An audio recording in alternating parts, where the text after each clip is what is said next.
Welcome back to AnimeVerse Hub, your ultimate destination for Donghua deep dives, cultivation lore, and anime breakdowns that keep you hooked from start to finish. Have you ever wondered about a leader so powerful that even without arms or legs, he remains the strongest person in his village? A man who once ruled an entire empire, but now lives as a humble village chief, carrying on a stretcher, yet commanding absolute respect from legendary figures. Today, we're diving deep into the incredible story of Village Chief from Tales of Herding Gods, the former sword god and human emperor Su Muzhe, whose tragic fall from cosmic glory to physical helplessness became the foundation for one of the most touching mentor relationships in cultivation literature. Before we jump in, drop a comment below.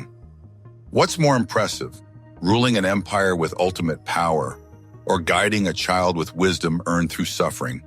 And don't forget to subscribe because we're building toward 10,000 subs, and your support keeps these deep dives coming. This isn't just about a disabled elder in a remote village. This is the story of how the mightiest sword in existence learned that true strength comes not from what you can destroy, but from what you can nurture and protect. Village Chief stands as the most respected figure in disabled elderly village, and for reasons that go far deeper than anyone initially realizes. Known simply as the village's leader, he is carried everywhere on a stretcher because he has no limbs at all. Not a single arm or leg remains. Picture this. While the other elders at least retain some body parts, Village Chief is completely dependent on others for basic movement. Yet when he speaks, even the fiend-like Granny Sai becomes respectful and doesn't dare to be impudent. This tells us everything about the authority and wisdom he commands. His role in the village extends far beyond administrative duties. Village Chief serves as the ultimate protector and decision-maker, the one who named Qin Mu and decided his future as a herder. When the baby was found by the riverside, it was Village Chief who examined the jade pendant and chose to give the child his surname and destiny. He was the protector of the disabled elderly village, and the strongest person there. Without his limbs or arms, he was still the strongest. This seemingly impossible statement reveals the true nature of this remarkable character. That physical form has no bearing on actual power when you've mastered the highest levels of cultivation. Village Chief accepted Qin Mu as his disciple around chapter 55, much later than the other elders, focusing on teaching him the most fundamental skills, how to properly breathe and exhale, and the deepest principles of cultivation that underlie all martial arts. Now here's where Village Chief's story becomes both tragic and awe-inspiring, because his past reveals him to be one of the most powerful figures in the history of their world. Village Chief's true name is Su Muzhe, and he once held two of the most prestigious titles possible, the Sword God and Human Emperor. Imagine being recognized as the absolute pinnacle of swordsmanship while simultaneously ruling over the human race itself. This wasn't just political power. This was acknowledgement as the greatest sword cultivator who ever lived. As the human emperor, he commanded not just an empire, but the respect and loyalty of the entire human race. His sword techniques were so refined, so perfect, that he earned the title of Sword God, a recognition that placed him among the most legendary figures in cosmic history. But the universe has a way of humbling even the mightiest. The circumstances that led to Su Muzhe losing all his limbs are connected to conflicts with the high heavens themselves. His injuries weren't from a single battle, but from the accumulated cost of protecting humanity against forces that threatened their very existence. Village Chief was exhausted from not being able to fulfill his responsibility, which left him disheartened. This reveals the deepest tragedy, not his physical condition, but his sense of failure as a protector and leader. Even if he was able-bodied, he still wouldn't walk out of great ruins because his true disability wasn't physical, but emotional. Here's what makes Village Chief absolutely extraordinary in Tales of Herding Gods. His cultivation and power remain at cosmic levels despite his physical limitations. His current cultivation level is described as Divine Bridge Realm, with one step into God Realm, which places him at the threshold of true divinity. But this technical description doesn't capture the full scope of his abilities. As the former sword god, his understanding of combat, strategy, and cultivation transcends normal classifications. Without arms to wield a sword or legs to move in battle, Village Chief has mastered something far more advanced, pure spiritual and mental dominance. His sword techniques have evolved beyond needing physical implementation. He can project his will and cutting intent through pure consciousness. The most telling demonstration of his power comes from how other legendary figures treat him. Every single elder in the village, each one a legendary figure in their own right, shows him absolute deference. This isn't just respect for his position, it's recognition of power that dwells beyond physical form. His teaching methods focus on the most fundamental aspects of cultivation: breathing techniques that regulate chi flow, meditation practices that strengthen spiritual foundation, and the philosophical understanding that underlies all advanced martial arts. These aren't flashy techniques, but they're the bedrock upon which all true power is built. Village Chief's relationship with Qin Mu represents one of the most profound mentor-student bonds in the entire series, built on wisdom earned through unimaginable suffering. Unlike the other elders who taught specific skills, blacksmithing, alchemy, or combat techniques, Village Chief focused on the fundamental principles that would guide Qin Mu's entire cultivation journey. He taught him how to properly breathe and exhale, which sounds simple but represents the core of all energy cultivation. More importantly, Village Chief was the one who made up Qin Mu's constitution that was weirdly matched up to his description, though the Overlord body does not exist yet.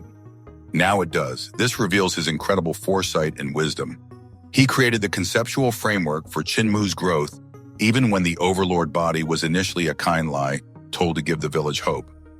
When Qin Mu left the disabled elderly village, all the elders wanted to follow and protect him. Village Chief and Apothecary were the last to leave the village, showing his sense of responsibility to maintain their home base while ensuring Qin Mu's safety from a distance. His protective nature extended beyond physical safety to psychological and spiritual guidance.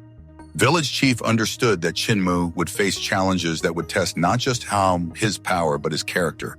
So he focused on building unshakable foundations of wisdom and moral strength. Village Chief's true identity connects him to the highest levels of tales of herding gods, mythology, and cosmic history. As the former human emperor, Su Muzhe wasn't just a political leader, but a figure who shaped the destiny of the entire human race during critical periods of cosmic conflict. His decisions and battles influenced the balance of power between different realms and species across multiple dimensions. His title as Sword God places him among the most legendary martial artists in universal history. This wasn't an honorary title, but recognition of achieving the absolute pinnacle of sword cultivation, a level where technique transcends physical limitations and becomes pure expression of will. At over 800 years old, Village Chief has witnessed the rise and fall of multiple cosmic eras. His accumulated wisdom spans not just personal experience, but observation of how civilizations, empires, and even wasps rise and fall across centuries.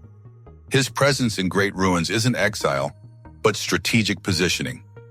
By gathering in this seemingly abandoned place, the legendary elders created a sanctuary where they could heal from their various traumas while preparing the next generation for challenges they knew were coming. The fact that he later died and became a follower of King Yama in Fengdu reveals his connections extend beyond the mortal realm into the cosmic bureaucracy that governs life and death itself. Village Chief's final fate demonstrates the depth of his commitment to protecting humanity and ensuring Qin Mu's success.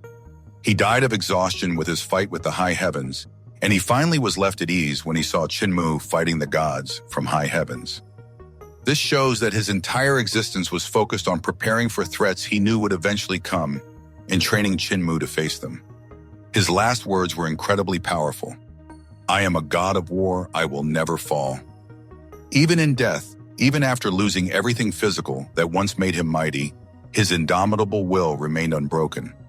When he died, his corporeal body turned into stone, becoming a permanent monument to his unwavering spirit. Village Chief's philosophy centered on the idea that true strength comes from responsibility, wisdom, and the willingness to sacrifice for others. He taught Qin Mu that power without purpose is meaningless, and that the greatest victories come from protecting what you love rather than destroying what you hate. His approach to overcoming trauma was remarkable. Instead of wallowing in his losses, he channeled his experience into becoming the perfect mentor. Every limitation became a lesson. Every sorrow became wisdom he could pass on to guide others away from similar pain. What makes Village Chief's story truly compelling is how it explores the difference between physical limitation and spiritual weakness. The disability of the body was not a disability. This fundamental principle shaped not just Village Chief's own recovery, but his approach to helping others. He understood that Granny Sai's heart devil, Cripple's past, Deaf's homeland, Mute's mysterious past, and the reason Butcher raised his knives at heaven were all shackles that restrained them. The disability in their heart was their true disability. Village Chief had overcome the most severe physical limitations possible while maintaining the strongest spiritual foundation in the village. This made him uniquely qualified to help others understand that their emotional and psychological barriers were more limiting than any physical condition. His gentle guidance helped create an environment where broken people could heal by caring for someone else.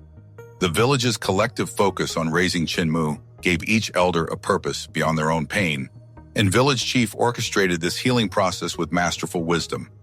His legacy demonstrates that heroism comes in many forms. Sometimes the greatest act of strength is not wielding power, but teaching others how to wield it responsibly. Through his mentorship of Qin Mu, his influence extends far beyond his own lifetime to shape the fate of entire cosmic realms. Let's turn it over to you, fans. Drop your thoughts in the comments. Which is more impressive, Village Chief's past glory as sword god or his humble wisdom as a mentor? How do you think losing everything physical helped him become a better teacher? What other characters in anime have turned disability into strength the way Village Chief did? Should we cover Granny Sai's mysterious past next, or would you prefer another elder? If you enjoyed this deep dive into the former sword god's incredible journey from cosmic power to village wisdom, make sure to smash that like button, drop your theories in the comments, and subscribe for more tales of herding gods, character breakdowns. Thanks for joining us on this exploration of how true strength transcends physical form. Until next time, keep learning, keep growing, and remember, sometimes the greatest power lies not in what you can do with your body, but in what you can accomplish through the hearts and minds you touch.